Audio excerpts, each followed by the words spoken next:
हरि ओम। अगजानन पद्मार्कं गजानन महर्निशम् अनेकदन्तं भक्तानां एकदन्तमुपास्महे।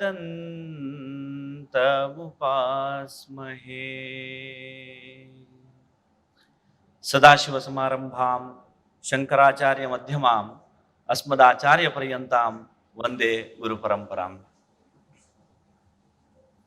सत्रस्यास्य अध्यक्षाः आदरणीयाः आचार्याः रामसुब्रह्मण्यं महोदयाः एवञ्च पुरतः विराजमानाः मम गुरवः वेंकटेश्वर विश्वविद्यालयस्य कुलपतयः आचार्याः राणी सदाशिवमूर्ति महोदयाः एवञ्च उपस्थिताः अन्ये सर्वे विद्वांसः सर्वेभ्यः मम नमस्कारः।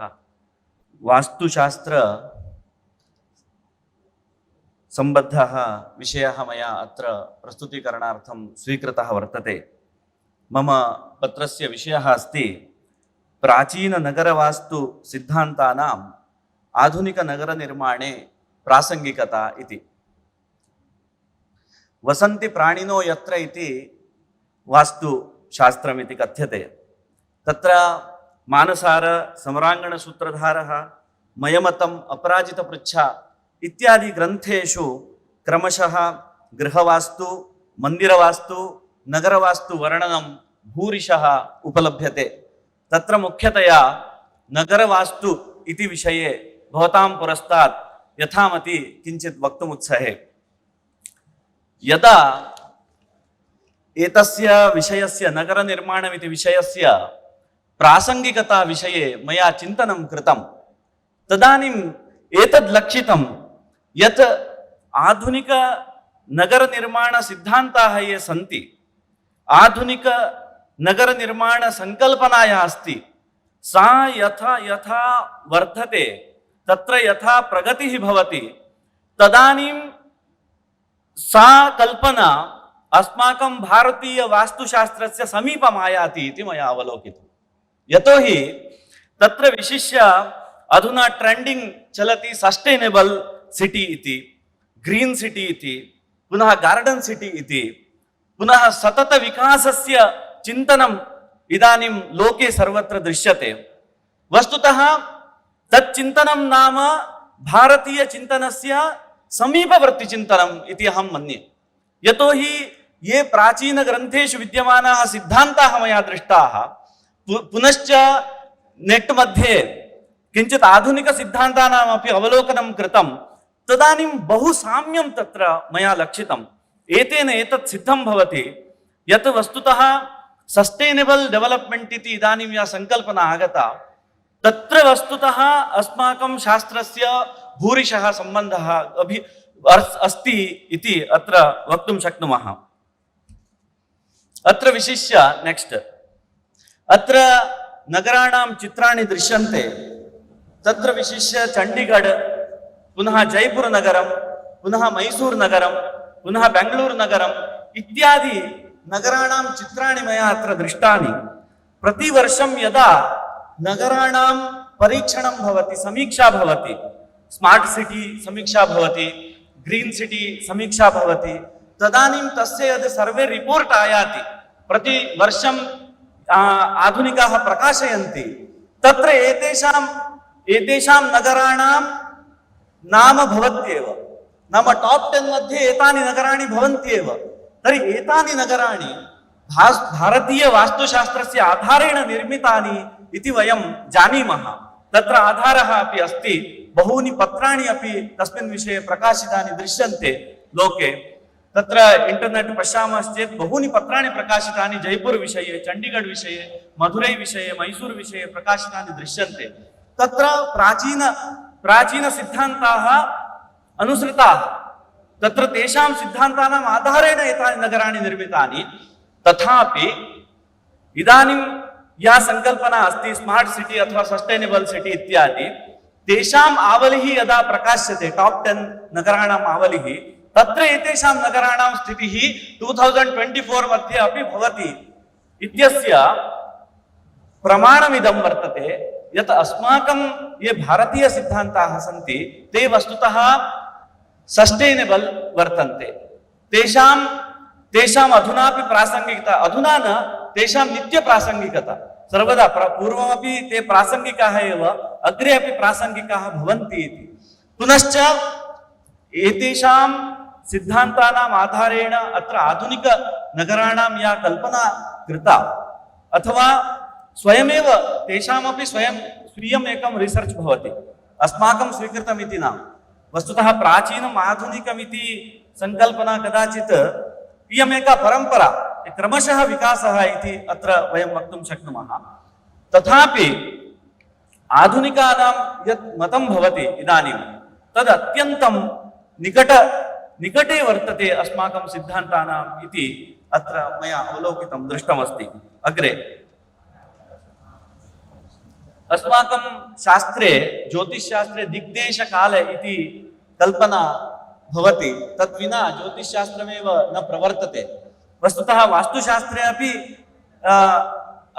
इयं कल्पना भवत्येव तत्र दिग्देश काल इति विचारः वस्तुतः दिग् नाम तत्र लेऔट् इति विषयः नगरनिर्माणे अत्यन्तं महत्त्वपूर्णः तत्र प्राचीनोदीचिना चत्वारश्चैव मार्गाः स्युः इति तत्र उत्तरतः दक्षिणं प्रति पूर्वतः पश्चिमं प्रति मार्गाः भवेयुः इति नियमः कल्पितः विदिशायाम् एवं मार्गः न भवेदिति परन्तु आधुनिके क्वचित् यत्र सम्यक् प्लानिंग नास्ति स्वयमेव नगरस्य विकासः जातः तत्र लेऔट् निर्माणम् एवं ईशान्यतः नैऋत्यं प्रति एवं प्रकारेण दृश्यते तत्र साक्षात् पूर्व पश्चिम उत्तर दक्षिण इति प्रकारेण लेऔट् न भवति तर्हि तथा न भवति चेत् अग्रे निर्माणमपि तत्र दोषपूर्णमेव भवितुमर्हति अतः अत्र दिक्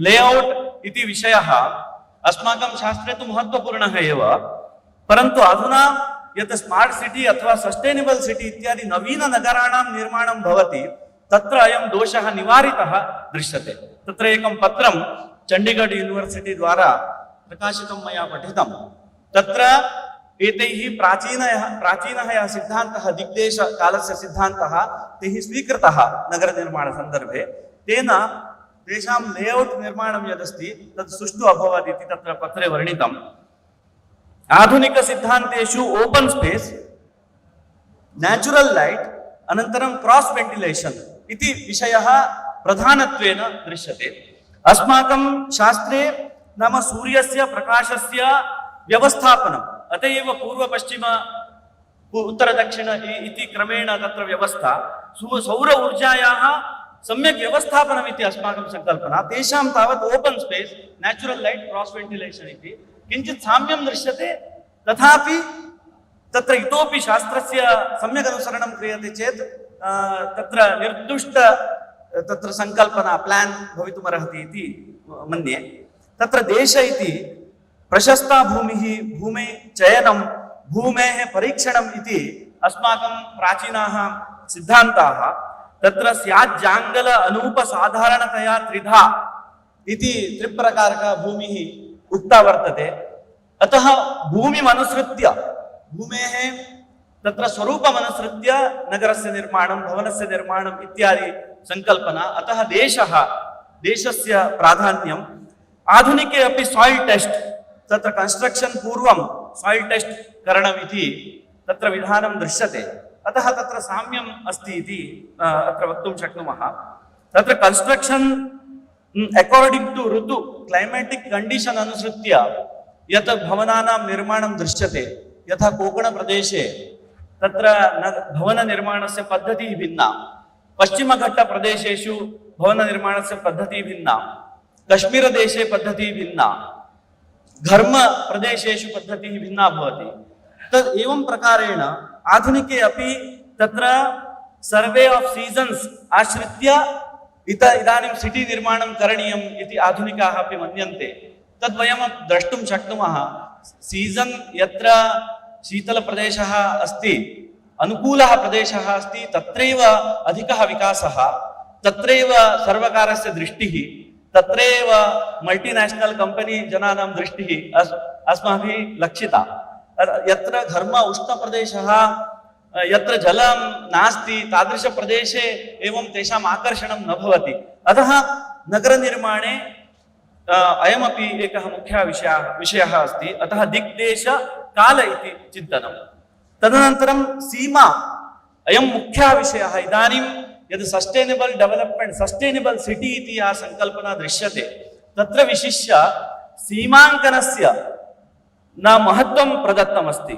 नाम सिटी लिमिट्स्, सिटी लिमिटेशन्, तत्र विशिष्य पेरिस् मध्ये इदानीम् एका नवीन संकल्पना दृश्यते।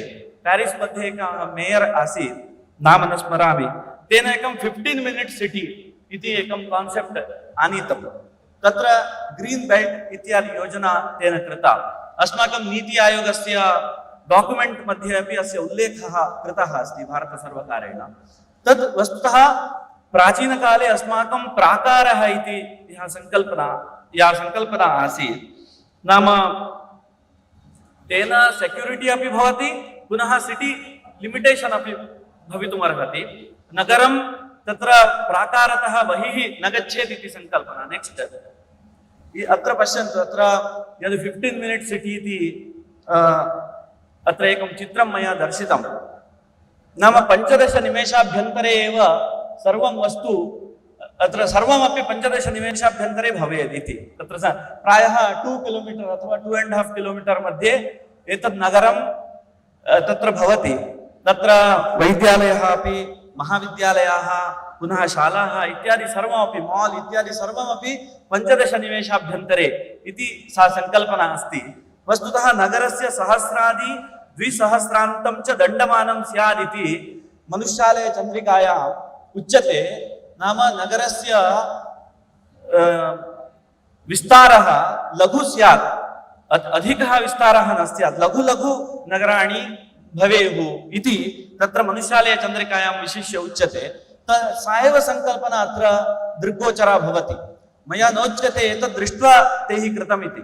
सर्वे स्वस्व शोधम् आचरन्ति, परन्तु नाम इदानीं तेषां तथा अस्माकं सिद्धान्तानां सामीप्यं यदि लक्ष्यते, तर्हि वस्तुतः सस्टेनेबल सिटी इति ते यत् कथयन्ति, तद् अस्माकं पूर्वं चिन्तनं तदेव आसीत् इति अत्र प्रमाणपुरस्सरं वक्तुं शक्नुमः। अग्रे अत्र 15 मिनिट् सिटी बेनिफिट इति एते उक्तवन्तः। एतत् चित्रं वयं सर्वदा पश्यामः, यदा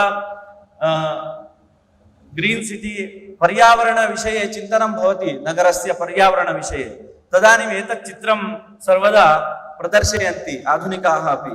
अत्र इदानीं या स्थितिः अस्ति, वाकिंग न्यूनं, साइक्लिंग किञ्चित् अधिकं, पब्लिक ट्रांसपोर्ट, प्राइवेट कार्स अत्यधिक रूपेण वर्तन्ते नगरेषु इति। तेषां चिन्तनं 15 मिनिट् कान्सेप्ट् मध्ये वाकिंग अधिकं, साइक्लिंग किञ्चित् न्यूनं, ततोपि न्यूनं पब्लिक ट्रांसपोर्ट, ततोपि न्यूनं प्राइवेट कार्स इत्यादि इति एवं तेषां संकल्पना अस्ति। अग्रे प्राचीन शास्त्रेषु अस्माकं ग्रन्थेषु वयं पश्यामः यत् अस्माकं ग्रामाणां नगराणां च स्वयंपूर्तिः भवेत्, अन्येषाम् उपरि डिपेंडेन्सी न भवेत् इति अस्माकं संकल्पना। आधुनिक संकल्पनायां स्मार्ट ट्रांसपोर्ट, पुनः मोबिलिटी विषये, अर्थात् एकं वस्तु यदि क्रेतव्यम् आवश्यकं चेत् तद् यदि बहु समीपे लभ्येत इति नास्ति। अधुना दूरे अस्ति चेदपि तत्र गन्तुं, वेगेन गन्तुं व्यवस्था कल्प्यते। तद् वस्तु अत्र दूरे लभ्यते चेदपि वेगेन गन्तुं व्यवस्था अस्ति, अर्धघण्टाभ्यन्तरे गत्वा तद् वस्तु आनेतुं शक्नुमः। प्राचीनकल्पना तावत् तद् वस्तु अत्रैव उपलब्धा भवेदिति, तस्य उपलब्धता अत्रैव भवेदिति संकल्पना। पुनः natural water resources, ground water charging through lakes इति अस्माकं वास्तुशास्त्र ग्रंथेषु नगर विचारे सर्वत्र सरोवराणां विषये महत्त्वं वर्णितमस्ति बृहज्जातकग्रन्थे समराङ्गणसूत्रधारे सर्वत्र आधुनिक यत् आचार्यैः अपि पूर्वं प्रतिपादितं तद् पाइपलाइन वाटर पाइपलाइन इति वस्तुतः नलिका द्वारा अधुना संकल्पना अस्ति स्मार्ट सिटी मध्ये वाटर फैसिलिटी टू ऑल सर्वेषां कृते जलं दीयते कल्प्यते व्यवस्था कल्प्यते इति तत् कथमिति चेत् नलिका द्वारा नाम दूरे यदि 100 किलोमीटर दूरे यदि नदी भवति चेदपि ततः पाइपलाइन द्वारा जलम् आगच्छति नगरं प्रति पुनः सर्वेषां गृहं प्रति गच्छति जलं ततः पुनः बहिर्निर्गच्छति इत्येवं व्यवस्था परन्तु इदानीं सस्टेनेबल सिटी इति या संकल्पना अथवा ग्रीन सिटी इति संकल्पना तत्र तैः एवम् इदमपि प्रतिपाद्यते यत् सरोवराणां व्यवस्था नगरेषु भवेत् तत्र तडाग व्यवस्था भवेत् तर्हि ऑटोमेटिकली तत्र कूपानां चार्जिंग भवति वाटर चार्ज भवति तत् नलिका नापेक्षते जलं शुद्धमपि लभ्यते कूपेषु जलं प्रविशति इति इत्येवं संकल्पना अधुना सर्वत्र विश्वे सस्टेनेबल सिटी इति संकल्पनायां दृश्यते अग्रे तद् अत्र उदकेन विना वृत्तिः नास्ति लोकद्वये सुधा तस्मात् जलाशयः कार्याः पुरुषेण विपश्चिता इति एवं प्रकारेण बहूनि उदाहरणानि अत्र दर्शितानि तत्र वस्तुतः एकं चित्रम् इदानीम् आधुनिकनगरेषु सरोवराणां पुनरुज्जीवनम् इति तत् कार्यं चलति वस्तुतः मम ग्रामः कार्कळ इति प्रदेशे कर्नाटके तत्र आनेकेरे इति एकः तडागः आसीत् सः अधुना तत्र जलं समाप्तमासीत् यतोहि तत्र मृत्पूर्णः आसीत् सः तडागः गतवर्षे तस्य रिनोवेशन् तस्य किं पुनरुज्जीवनकार्यम् आरब्धम् अस्मिन् वर्षे अस्माकं तत्र नगरे जलसमस्या नास्ति गत 10 वर्षेभ्यः टैंकर द्वारा जलं गच्छति स्म अस्मिन् वर्षे नास्ति यतोहि ऑटोमेटिक तत्र नैसर्गिकरूपेण ये कूपाः सन्ति गृहेषु तत्र जलं प्रविशति इदानीं तद् अगेन् तद् वाटर् तस्य यद् किमुच्यते रिसोर्स् नाम ओसर् कूपेषु यद् नैसर्गिकरूपेण जलं प्रविशति तद् इदानीं पुनः आरब्धमिति अत्र कथ्यते अग्रे अत्र यदा वास्तुग्रन्थाः अवलोकिताः तत्र प्राचीननगराणां नामानि बहूनि दृष्टानि तत्र उपयोगानुसारं प्रयोजनदृष्ट्या बहूनां नगराणां नामानि अत्र प्रदर्शितानि पुरी नगरी तथैव पट्टणं कुटभेदनं स्थानीयं निगमः इत्यादि तस्य विवरणमपि प्रदत्तमस्ति परन्तु अत्र इदानीं तत् न पठामि तत्र स्मार्ट आधुनिक संदर्भे तावत् smart city temple city high tech city metro city twin city green city sustainable city इत्यादि नामानि श्रूयन्ते एतानि नगराणि अपि उपयोगानुसारम् आवश्यकतानुसारं निर्मितानि सन्ति अग्रे राष्ट्रस्य राजधानी विषये राष्ट्रस्य मध्यभागे सज्जनबहुले नदी समीपे च इति राजधानी स्यात् यतोहि easy access to the capital तथा भवति it saves time and energy अतः मध्यभागे तत् नगरं स्यादिति smart cities are more focused on road connectivity and infrastructure तत्र यदि आधुनिक काले मध्ये न भवति चेदपि तत्र गन्तुं मोबिलिटी व्यवस्था तैः कल्पिता अयं भेदः तत्र दृश्यते नेक्स्ट तत्र हाईवे निर्माण विषये राजमार्गाः विस्तृताः स्युः तेषाम् अधिकः विस्तारः स्यात् इति तत्र समराङ्गणसूत्रधारे उच्यते पुनश्च तत्र पन्थानश्च विशुध्यन्ति सूर्यांशु मारुतैः इति तत्र सनलाइट अनन्तरम् एयर सर्कुलेशन सम्यक् भवेत् इति धिया तेषां विस्तारः अधिकः भवेत् अनन्तरं तत्र पार्श्वे गार्डन इत्यादि योजनमपि करणीयम् इति तत्र संकल्पना उक्ता आसीत् तत्र सेम् थियरी अधुना यद् हाईवे प्रोजेक्ट् तत्पूर्वम् आरभ्य अपि अस्ति। अधुना तत्र अस्माकं ग्रन्थेषु विशेषः उक्तः इति नास्ति, परम्परया तत्र चलति इति अत्र वक्तुं शक्नोमि। अग्रे कूर्मपृष्ठ मार्गभूमिः कार्या इति पूर्वं तु अयमेव क्रमः आसीत् मार्गनिर्माणस्य। अधुना तावत् सिमेंट मार्गाः भवन्ति, अतः कूर्मपृष्ठमार्गाः कदाचित् न भवन्ति।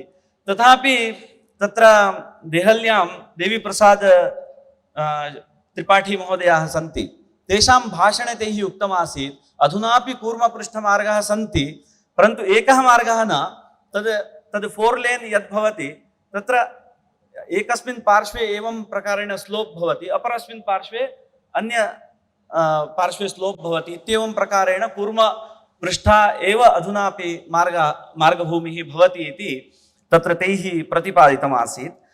तत्र विशिष्य वेस्टर्न् घाट् अनन्तरं वृष्टिः यत्र अधिका भवति तस्मिन् देशे अधुनापि कूर्मपृष्ठमार्गाः भवन्ति। उदाहरणार्थम् अस्माकं ग्रामे एवं प्रकारेण एव मार्गाः भवन्ति, अतः तत्र साम्यं दृश्यते।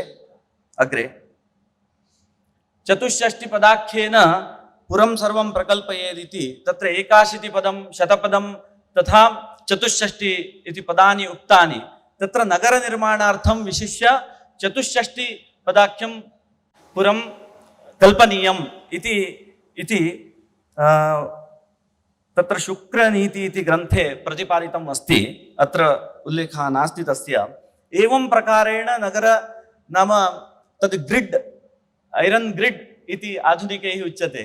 किमपि तादृशं नगरं 64 पदाख्येन न भवति चेत् अस्मिन् पार्श्वे वामपार्श्वे यद् नगरम् अस्ति तद् स्वयं समृद्धं नगरं, तत्र योजना कापि नास्ति, तर्हि तत् कीदृशं दृश्यते। पुनः दक्षिणपार्श्वे यत् चित्रमस्ति तद् यदि 64 पदमानानां तत्र दण्डादि मानानां साहाय्येन यदि निर्माणं भवति चेत् तस्य स्वरूपं कीदृक् भवति इति एकं चित्रम् उदाहरणार्थं दर्शितमत्र।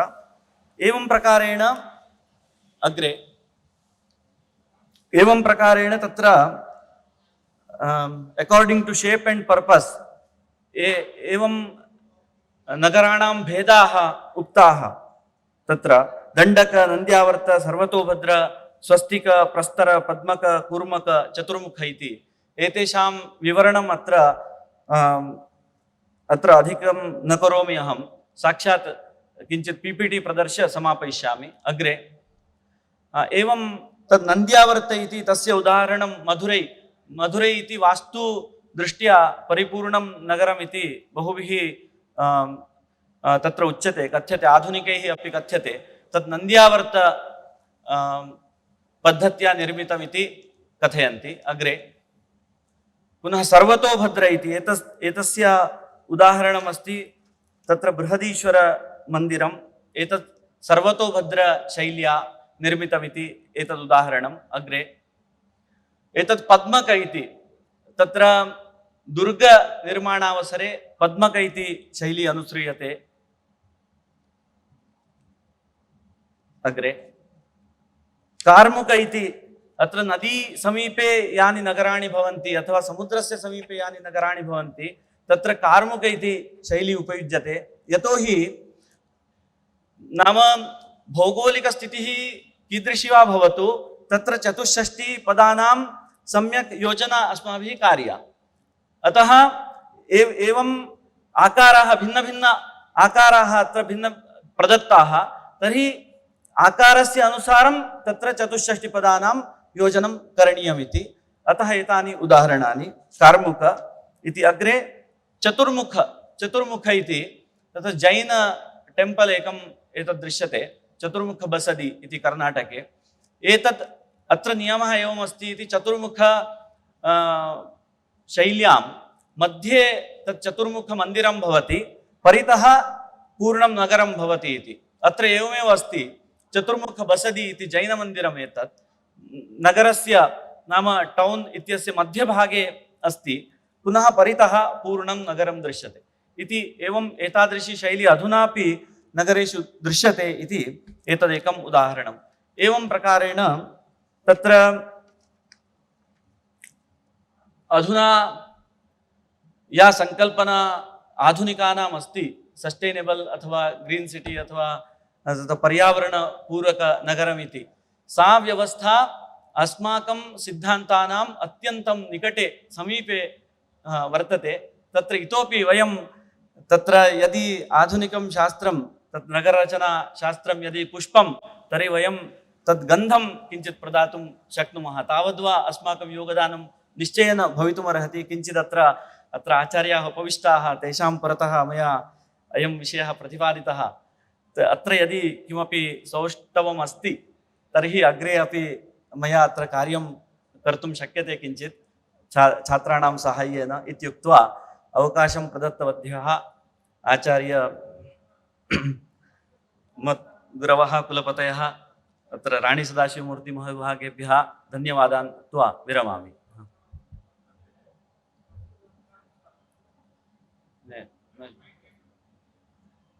न श्रूयते। चतुष्षष्टि ग्रंथा कस्य ग्रंथानुसारं चतुष्षष्टि लक्षणानि चतुष्षष्टि नगर निर्माण समरांगण सूत्रधार ग्रंथानुसारम् आम् पद इति तत् परिमाण विषये विस्तृता चर्चा अस्ति। वस्तुतः तद् कोष्टक संख्या इति अस्माभिः गृह्यते। तद् नगरस्य तद् विस्तारम् अनुसृत्य तत्र आयाः सूच्यन्ते। एवमेव अस्तु, धन्यवादः।